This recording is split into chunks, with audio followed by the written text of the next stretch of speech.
तुम्हें लगा तुम जाग चुके हो, लेकिन तुम हिल नहीं सकते। सांसें भारी हो गई हैं और छत की ओर देखते हुए तुम्हें महसूस होता है कि कोई बैठा है तुम्हारे सीने पर। उसका चेहरा धुंधला है, आंखें गड्ढों जैसी काली, और वो धीरे धीरे तुम्हारे कान के पास आकर फुसफुसाता है, मैं यही हूं सिर्फ। क्या ये कोई सपना है? क्या कोई आत्मा तुम्हारे शरीर पर कब्जा करने आई है?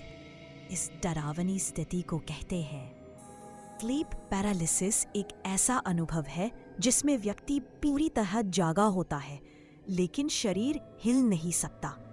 ये कुछ सेकंड से लेकर कई मिनटों तक चल सकता है, पर सबसे डरावनी बात ये है इस दौरान लोगों को भूत, परछाइयां या डरावनी आकृतियां दिखाई देती हैं, जिन्हें शैडो पीपल कहा जाता है। बहुतों ने बताया है कि उन्हें लगा कोई उनकी छाती पर बैठा है, सांस रोक रहा है या आंखों में आंखें डालकर उन्हें घूर रहा है। कुछ ने तो किसी को कमरे में घूमते हुए भी महसूस किया जबकि दरवाजा बंद था। ये अनुभव इतना असली लगता है कि कई लोग इसे आत्माओं की मौजूदगी मानते हैं, खासकर जब कोई पास आकर फुसफुसाता है या धीरे धीरे बिस्तर के पास आकर खड़ा हो जाता है और फिर अचानक गायब हो जाता है। लेकिन असल में स्लीप पैरालिसिस तब होता है जब दिमाग नींद से जाग चुका होता है लेकिन शरीर अब भी REM स्लीप मोड में होता है, यानी दिमाग एक्टिव है पर शरीर लकवाग्रस्त हो जाता है। ये खतरनाक नहीं होता लेकिन मानसिक रूप से बहुत डरावना और परेशान करने वाला अनुभव होता है। इससे बचने का तरीका क्या है?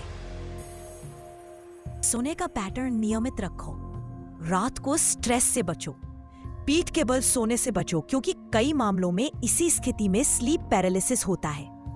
और हाँ, सोने से पहले मोबाइल स्क्रीन से दूर रहो, और अगर अगली बार वो परछाई फिर से आए, हाँ, तो डरना नहीं, ये सिर्फ दिमाग का खेल है। या शायद कुछ और।